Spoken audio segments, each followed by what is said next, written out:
రాము, రాధ ఇద్దరు ఉద్యోగం చేసుకుంటూ తమ పిల్లలను చూసుకునేవారు. అత్తగారు వేరే కాపురం పెట్టమన్నారు అని అత్తగారి మీద కోపం రాధకి. కానీ అత్తగారు అలా ఎందుకు అన్నారో, అసలు ఏం జరిగిందో ఇప్పుడు తెలుసుకుందామా? ఏమిటి రాధ, ఇంత చెప్తున్నా నీ మొండి వైఖరి వదలవా? భర్త రాము మాటలకు కోపంగా చూస్తూ, మీ దృష్టిలో నేను మొండిదాన్ని. అందుకే నేను ఏం చేసినా అది మీకు నా మొండి వైఖరి మాత్రమే కనిపిస్తుంది. కానీ నా మొండితనానికి కారణం ఎవరని ఎప్పుడన్నా ఆలోచించారా? ఎందుకు ఆలోచిస్తారు? మీ అమ్మగారని మీకు తెలుసు కదా. 3 సంవత్సరాల క్రితం మీ అమ్మగారే మనల్ని వేరే కాపురం పెట్టుకోమని ఇంట్లో నుంచి పంపించేశారు. అమ్మ అలా ఎప్పుడనింది? ఇంటి పరిస్థితుల వలన మనం బయటకు రావాల్సి వచ్చింది. అమ్మ మీద అలా మాట్లాడకు రాధా అన్నాడు రాము. వేరే ఉంటూ 2 ఏళ్ల మన కాజల్ని డే కేర్లో దింపుకొని ఆఫీస్కి వెళ్తూ ఎంత ఇబ్బంది పడేదాన్ని. అంతా తెలిసి కూడా మీరు ఇలా మీ అమ్మను వెనకేసి వస్తున్నారు. ఇలా మాట్లాడటంలో ఏమైనా అర్థం ఉందా? పరిస్థితుల వలన జరిగిపోయిందేదో జరిగిపోయింది.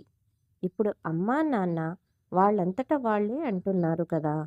బాబు రాము, పిల్లల్ని చూసుకుంటూ నీ దగ్గరకు వచ్చి ఉంటాం. పిల్లలకి ఎవరికో అప్పగించి ఆఫీస్కి వెళ్ళడం ఎందుకురా? కోడలు నువ్వు ఆఫీస్కి వెళ్తే పిల్లల్ని మేము చూసుకుంటామని అంటున్నారు కదా. ఇలాగే పిల్లల్ని పెంచడంలో అలవాటైపోయాను. వాళ్ళ అవసరం ఏమీ లేదని చెప్పండి. ఇంకా లేదు కూడదు అంటే ఇద్దరు పిల్లల్ని తీసుకొని నేను మా పుట్టింటికి వెళ్ళిపోతాను. మీరు మీ తల్లి తండ్రితో ఉండండి. అప్పుడు మీ అమ్మగారు మనల్ని ఇంట్లో నుంచి పంపిస్తున్నట్లే ఇప్పుడు మీరు నన్ను పిల్లల్ని పంపేశారని ఉద్యోగం చేసుకుంటూ పిల్లల్ని పెంచుకుంటాను. అదేమిటి రాధా అలా మాట్లాడతావు? పిల్లలకు దూరంగా నేను ఉండగలనా? నువ్వు మీ అమ్మగారింట్లో, నేను మా అమ్మా నాన్నతో ఉండటం ఏమిటి? ఈ చిన్న విషయానికే మన బంధాన్ని దూరం చేస్తున్నావా? అన్నాడు భర్త. తండ్రి మాటలకు 7 ఏళ్ల కూతురు కాజల్ కళ్ళు పెద్దవి చేసుకుని తండ్రి వైపే చూస్తోంది. నిన్నటి నుంచి ఇంట్లో ఇదే పరిస్థితి. మనం అమ్మమ్మ వాళ్ళ ఇంటికి వెళ్ళిపోదాం అని కూతుర్ని రాధ అడగడం, తండ్రి అమ్మను బతిమాలడం చూస్తూనే ఉంది.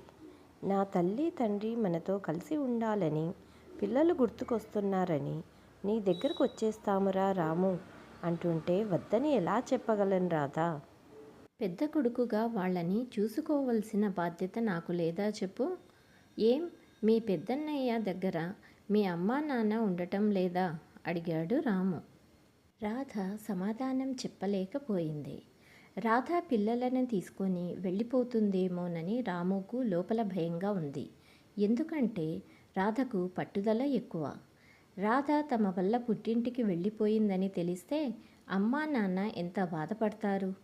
మా గురించి మీ సంసారంలో కలతలేమిటిరా అంటూ బాధపడతారు. ఈ వయసులో వాళ్ళని క్షోభ పెట్టినట్లు కాదా? అయినా రాధకెందుకు అంత అహం? సంసారం అన్నాక సమస్యలు వస్తూనే ఉంటాయి. ఎప్పుడో ఏదో జరిగిందని ఇంకా దాన్నే పట్టుకొని వేలాడటమేమిటి? దీనినే మూర్ఖత్వం అంటారు అనుకున్నాడు రాము. రాము, రాధ ఇద్దరూ కలిసి చదువుకునే రోజుల్లో ఒకరినొకరు ఇష్టపడ్డారు. పెద్దల ఇష్టంతోనే ఇద్దరికీ 6 సంవత్సరాల క్రితం పెళ్ళయ్యింది. మామగారు, కాలేజీ చదువుతున్న ఆడపడుచు, మరిదిగారు, వచ్చేపోయే బంధువులతో ఇల్లు ఎప్పుడూ హడావిడిగా ఉండేది. అందుకే రాధకు తను కోరుకున్న ప్రైవసీ దొరికేది కాదు. పైగా అద్దె ఇల్లు. కేవలం 2 బెడ్రూమ్లు, హాలు, వంటగది మాత్రమే ఉన్నాయి. కాసేపు భర్త పక్కన కూర్చొని మాట్లాడుకోవడానికి అవకాశం ఉండేది కాదు. ఇద్దరూ ఉద్యోగాలు చేస్తారు కాబట్టి రాధకు రాత్రివేళ ఇద్దరూ కలిసి కబుర్లు చెప్పుకుంటూ భోజనం చేయాలనిపించేది. పగలంతా ఇద్దరికీ ఆఫీసులో గడిచిపోయినా సాయంత్రం ఇంటికి వచ్చాక భర్తతో ఏకాంత సమయాన్ని గడపాలని కోరుకునేది. సాయంత్రాలు ఉద్యోగం నుంచి వచ్చాక తమ బెడ్రూమ్లోకి వచ్చి హాయిగా రిలాక్స్ అవుదామనుకుంటే మరిది లేకపోతే ఆడపడుచు అక్కడ చదువుకుంటూ కనిపించేవారు. రాత్రి 11 దాకా ఇంటి పని అయ్యేది కాదు. శని ఆదివారాలు తలుపులేసుకుని పడుకుంటే అత్తగారు, చూడండి రాము రాధ, పెళ్ళి కాని పిల్లలున్నారు ఇంట్లో, అలా తలుపులు వేసుకొని పడుకోవడం బాగుండదు. రెస్టు తీసుకోవాలనుకుంటే మరో గదిలో పడుకోమని చెప్పేసరికి తల కొట్టేసినట్లుగా ఉండేది. శని ఆదివారాలు సాయంత్రం పూట ఎక్కడికైనా బయటకు వెళ్ళాలంటే ఇంట్లో చెల్లాయి తమ్ముడు ఉండగా మనం షికార్లకి వెళ్ళడం ఏమిటని కొట్టిపారేసేవాడు రాము. చిన్న చిన్న అసంతృప్తులు, సర్దుబాట్ల మధ్య రాధకు కూతురు కాజల్ పుట్టడం జరిగింది. డెలివరీ అయిన 5 నెలల తర్వాత పుట్టింటి నుంచి కాజల్తో అత్తవారింటికి వచ్చింది రాధ. తను ఆఫీస్కి వెళ్ళినప్పుడు కాజల్ను అత్తగారు చూసుకునేవారు. ఇంట్లో వంటంతా అత్తగారే చేసేవారు. ఆడపడుచు మరిది కాలేజీ చదువులకు వెళ్ళిపోయేవారు. మామగారు గవర్నమెంట్ హై స్కూల్లో టీచర్గా ఉద్యోగం చేసేవారు. ఆయన స్కూల్కి వెళ్ళిపోయేవారు. ఆడపడుచు ఇంట్లో ఉన్న కాసేపు తల్లి తిడుతుందని ఏదో కాస్త పనిలో సాయం చేసినా, చదువుకోవలసినవెన్నో ఉన్నాయనో, పరీక్షలు ఉన్నాయనో చెప్పి పనిని తప్పించుకోవడానికి చూసేది. మనవరాలి రాకతో అత్తగారికి పని ఎక్కువైంది. ఒకరోజు అత్తగారు రాధతో, చూడమ్మా, నువ్వు కాస్త తొందరగా నిద్ర లేవడం అలవాటు చేసుకో. పొద్దుటే అందరికీ గబగబా లంచ్ బాక్సులు రెడీ చేయడం, టిఫిన్లు రెడీ చేయడం నా ఒక్కదాని వల్ల కావటం లేదు. మనవరాలి పని, ఇంటి పని ఒక్కదాన్ని చేయలేకపోతున్నాను. నువ్వు తొందరగా లేచి నాకు వంట పనిలో కాస్త సహాయం చేస్తే బాగుంటుంది. అలాగే పాపాయికి స్నానం అవి కూడా నువ్వు ఆఫీసుకి వెళ్ళేలోపు కానిచ్చేయి అంటూ చెప్పింది. అత్తగారి మాటలకు రాధకు కోపం వచ్చి ప్రతిదీ భర్త రాముకు అమ్మపైన ఫిర్యాదు చేసినట్లు చెప్పేది. పెళ్ళికి ముందు మీరేమన్నారు? ఉమ్మడి కుటుంబం అంటే సర్దుబాట్లు ఉంటాయి. అలాగే పిల్లలు పుట్టినా అమ్మా నాన్న అందరూ చూసుకుంటారు అన్నారు. కానీ ఉదయం నుండి సాయంత్రం వరకు ఆఫీసు వెళ్ళి పనిచేసి వచ్చి అలసిపోయి నిద్రపోతుంటే తొందరగా లేచి వంట పని చేయమంటున్నారు మీ అమ్మగారు. పొద్దుటే కాజల్కు స్నానం చేయించడం నాకెలా కుదురుతుంది అంటూ భర్త మీద కోప్పడేది. రాము అటు తల్లికి చెప్పలేక ఇటు భార్యకు చెప్పలేక మధ్యలో నలిగిపోయాడు. ఫలితంగా రాము రాధ మధ్య గొడవ జరిగి మౌనం రాజ్యమేల సాగింది. ఇక అప్పటి నుంచి రాధ ఆఫీస్ నుంచి రాగానే కూతురు కాజోల్తో తన బెడ్రూంలోకి వెళ్ళిపోయేది. అత్తగారితో మాట్లాడడం మానేసింది. ఇంట్లో వారితో సరదాగా గడిపేది కాదు. పరిస్థితిని అర్థం చేసుకున్న అత్తగారు ఒకరోజు రాత్రి గదిలో ఇంట్లో జరిగే విషయాన్ని భర్తతో చెప్పింది. అలాగే రేపు రాము రాధను విడికాపురం పెట్టుకోమని చెబుతాను అన్నది. భార్య మాటలు విన్న రాము తండ్రికి కూడా భార్య నిర్ణయం సరైనదే అనిపించింది. మరునాడు రాముతో, రాధ ప్రవర్తన బాగాలేదు, నాతో వారం నుండి మాట్లాడలేదు, అందుకే మీరు విడికాపురం పెట్టుకోండి అంటూ చెప్పేసింది. అదే విషయాన్ని ఇప్పుడు రాధ గుర్తు చేస్తూ, మీ అమ్మగారే కదా మనల్ని విడిగా వెళ్ళమన్నారు. నిజానికి రాము తల్లి జానకి గయ్యాలిదేమీ కాదు. చిన్న చిన్న గొడవలే చిలికి చిలికి గాలివానలైతే బంధుత్వాలు తెగిపోతాయేమోనని భయపడిపోయే మనిషి. కొడుకు కోడలు కోరుకున్న స్వేచ్ఛా సదుపాయాలు తమింట్లో దొరకటం లేదు. ఇంకా గొడవ పెద్దదవుతుందేమోనని అని గ్రహించింది ఆమె. రేపు తన కూతురు పెళ్ళై అత్తవారింటికి వెళితే వాళ్ళు అత్తామామలతో సఖ్యతగా ఉండాలని కోరుకునే వ్యక్తి.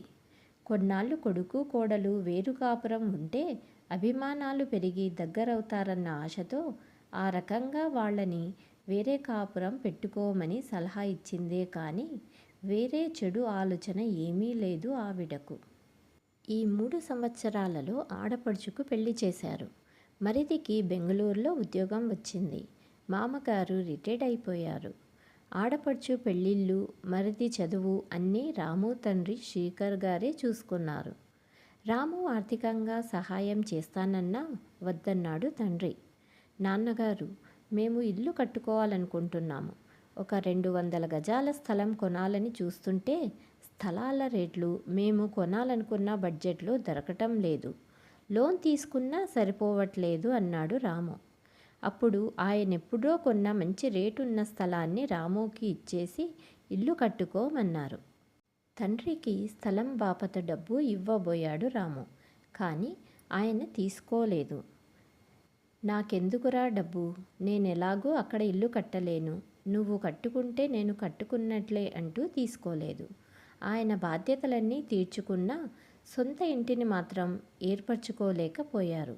ఇప్పుడు రిటైర్డ్ అయిపోయినా ఆయన దగ్గర ఏ ఆస్తిపాస్తులు లేవు. కేవలం ప్రతి నెలా వచ్చే పెన్షన్ డబ్బులు తప్ప. పిల్లల బాధ్యతలు అయిపోయాయి. ఎక్కడో అద్దె ఇంట్లో భార్యతో ఒంటరిగా ఉండడం ఎందుకు అనుకొని, అలాగే ఈ వయసులో మనవడు మనవరాలితో ఉండాలనుకుంటున్నాడు. అందుకే ఊళ్ళోనే ఉన్న పెద్ద కొడుకు సొంత ఇల్లు కట్టుకొని ఉంటున్నప్పుడు వాడి తల్లిదండ్రులుగా తాము కొడుకు ఇంట్లో ఉండటమే ధర్మం అనుకుంటూ రాముకు చెప్పాడాయన. నేను మీ అమ్మ వచ్చి మీతోనే ఉండిపోదామనుకుంటున్నామని.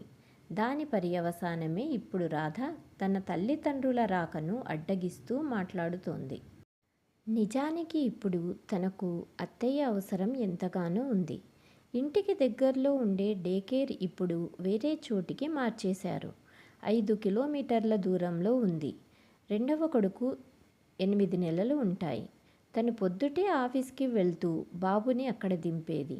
సాయంత్రం ఆఫీస్ నుంచి వస్తూ రాధ వాడిని పికప్ చేసుకుని తెచ్చుకోవాలి. రాధకు కష్టమైనా మరో ఆప్షన్ లేదు. కాజల్ స్కూల్ సాయంత్రం 4 గంటలకే అయిపోతే తాము వచ్చే వరకు దాన్ని అక్కడే ఏదో ట్యూషన్లో పెట్టాలి. ఇవన్నీ రాధకు ఇబ్బందిగా ఉన్నాయి. కానీ తప్పవు అన్నట్లు చేసుకునేది రాధ. రాధకు కాస్త అహంభావం ఎక్కువ. తొందరగా ఒప్పుకునే స్వభావం కాదు. బాబు పుట్టాక చిన్న పిల్లాడిని పాప కాజల్ను చూసుకుంటూ ఆఫీస్కు వెళ్ళి రావడం ఎంత కష్టమో తెలియదా తనకు? చివరి ప్రయత్నంగా రాము రాధతో, అమ్మా నాన్నగారిని రావద్దని ఎలా చెప్పమంటావు? కొన్నాళ్ళు మన దగ్గరే ఉంచుకుందాం. ఆ తర్వాత బెంగుళూరులో ఉన్న మా తమ్ముడు సీను దగ్గరకు పంపిస్తాను అని చెప్పి భార్యను మొత్తానికి ఒప్పించాడు. తల్లి తండ్రులు వచ్చిన 3-4 నెలల్లోనే ఇంట్లో ఎంతో మార్పు. మొదట్లో అత్తగారితో చాలా ముభావంగా ఉండేది రాధ. కానీ ఆఫీస్కు వెళ్తూ పిల్లల విషయంలో ఏవో జాగ్రత్తలు సూచనలు చెప్పడానికైనా ఆమెతో మాట్లాడవలసి వచ్చేది. అత్తగారి సంరక్షణలో పిల్లలిద్దరినీ వదిలి ప్రశాంతంగా ఆఫీస్కు వెళ్ళేది రాధ. కాజల్ని డే కేర్లో వేసినప్పుడు ఎప్పుడూ పాపకు వైరల్ ఇన్ఫెక్షనే. తరచూ జలుబు దగ్గు జ్వరం వచ్చేవి. ఆ సమయంలో పాపను చూసుకోవడానికి ఎవరో ఒకరు ఆఫీస్కి సెలవు పెట్టి కూర్చునేవారు. పాప కూడా సన్నబడింది. ఇప్పుడు అలా కాదు.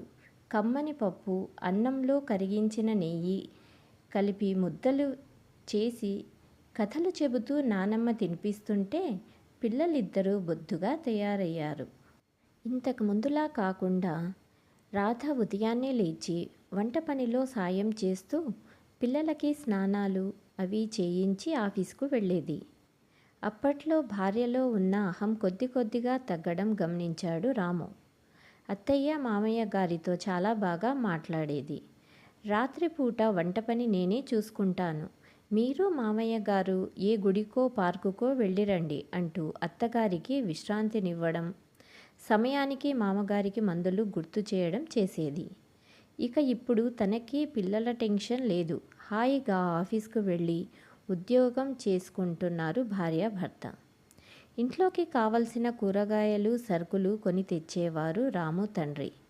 అత్తయ్య గారైతే తను వచ్చే వరకు బాబుని చూసుకోవడం, వాడికి టైం ప్రకారం పాలు పట్టడం తినిపించడం, అలాగే కాజల్ స్కూల్ నుంచి రాగానే తన యూనిఫామ్ మార్పించి దానికి అన్నం తినిపించడం, ఇవన్నీ పైకి కనిపించేంత చిన్న విషయాలు కావు. కానీ ఒకే తల్లిగా రాధకు ఇదివరకు డే కేర్లో పిల్లలు ఎలా ఉన్నారో టెన్షన్ ఇప్పుడు లేదు. ఆఫీస్ నుంచి ఇంటికి చేరుకునేసరికి ఇల్లు ఎంతో శుభ్రంగా ప్రశాంతంగా ఉండేది. ముఖ్యంగా పిల్లలు ఆరోగ్యంతో కలకలలాడుతూ అత్తయ్య మామయ్య సంరక్షణలో పెరుగుతున్నారు. అప్పట్లో తన అహంభావంతో అత్తగారి ప్రేమ కనపడేది కాదు. నిజానికి అత్తగారు అప్పుడు ఇప్పుడు కూడా అదే ప్రేమను చూపుతున్నారు. తనే ఆమెను సరిగా అర్థం చేసుకోలేకపోయానని బాధపడింది. ఒకరోజు ఆఫీస్ నుంచి వస్తూ చేతిలో స్వీట్ బాక్సుతో ముందుగా అత్తగారికి మామగారికి స్వీట్స్ ఇస్తూ నాకు ఆఫీసర్గా ప్రమోషన్ వచ్చిందని ఆనందంగా చెప్పింది.